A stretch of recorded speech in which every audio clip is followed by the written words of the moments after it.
दोस्तों, आप सभी का स्वागत है आपके अपने YouTube channel ground zero teaching में।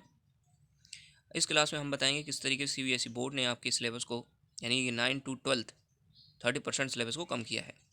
कौन कौन से चैप्टर को डिलीट किया है, किस किस चैप्टर में डिलीशन नहीं हुआ है या किस सब्जेक्ट में डिलीशन नहीं हुआ है, तो ये सब हम आपको बताएंगे। इस क्लास में हम क्लास 9th और 10th के science subject and math subject को कवर करेंगे। इसके बाद दूसरे पार्ट में हम बाकी बचे हुए सब्जेक्ट को भी कवर करेंगे।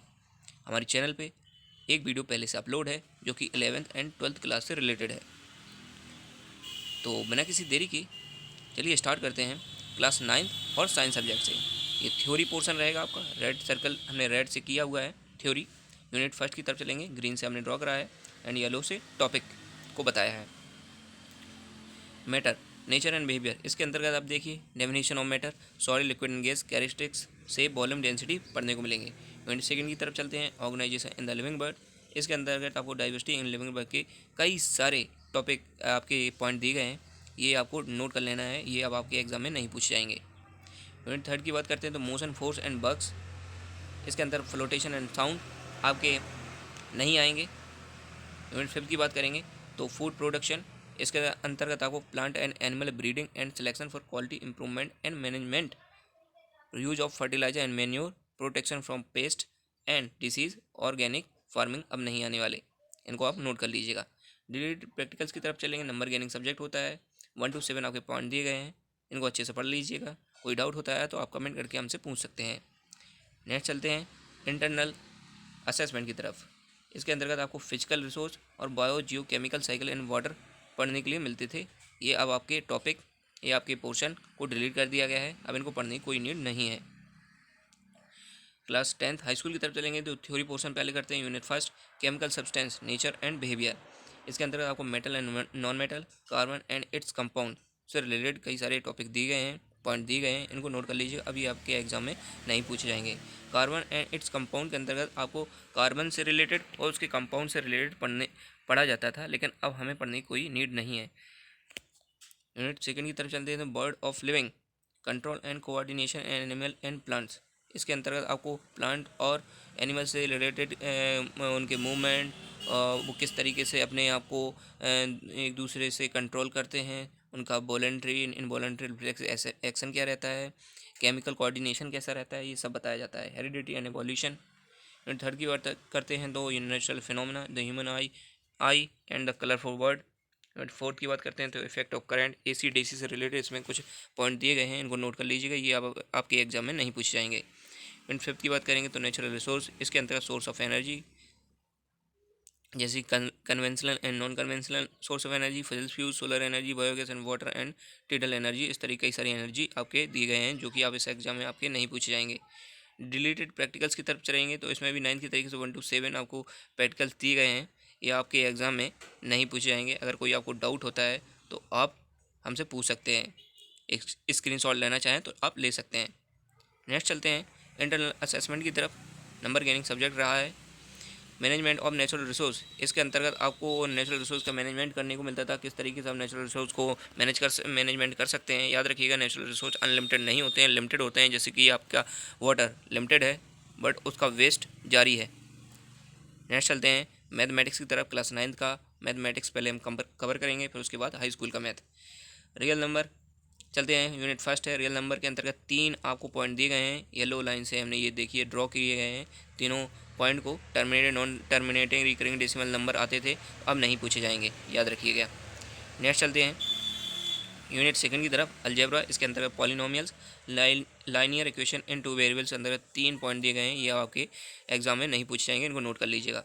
यूनिट थर्ड की बात करते हैं तो कोऑर्डिनेट ज्योमेट्री। कोऑर्डिनेट ज्योमेट्री के अंतर्गत नो डिलीशन किया गया है, ये ब्लू लाइन से हमने ये किया गया है, नो डिलीशन को ब्लू लाइन से बताया है। इस नो डिलीशन का मतलब होता है कोई चेंजमेंट नहीं होना, यानी कि आपका जो सिलेबस है इसमें कोई चेंजमेंट नहीं हुआ है कोऑर्डिनेट ज्योमेट्री में, जैसा पूछा जाता था वैसा ही अभी भी पूछा जाएगा, याद रखिएगा। नेक्स्ट चलते हैं यूनिट 4 की तरफ, ज्योमेट्री। इसके अंदर आपको इंट्रोडक्शन टू यूक्लिड ज्योमेट्री आती थी, delete the chapter, red line से, रेड एरो से किया हुआ है तो ये आपका डिलीट कर दिया गया है। Next line and angles and no deletion, no deletion का मीन्स आपका नो चेंजमेंट, कोई चेंजमेंट नहीं हुआ है, जैसे पहले पूछा जाता था वैसे ही अभी भी पूछा जाएगा। नेक्स्ट ट्रायंगल की बात करेंगे तो इसमें 2 पॉइंट दिए गए हैं, इसमें थ्योरम है आपकी जो डिलीट कर दी गई हैं, तो इनको भी नोट कर लीजिएगा, ये आपके एग्ज़ाम में अब नहीं पूछी जाएंगी। क्वाड्रिलेटरल पढ़ते हैं तो इसमें आपको नो डिलीशन इसमें भी मिलता है, तो चेंजमेंट नहीं हुआ है, ये भी आपको अच्छे से पढ़ना होगा, इसको रेडी करना होगा। इसमें कोई चेंजमेंट नहीं हुआ है, ब्लू लाइन से बताया है हमने।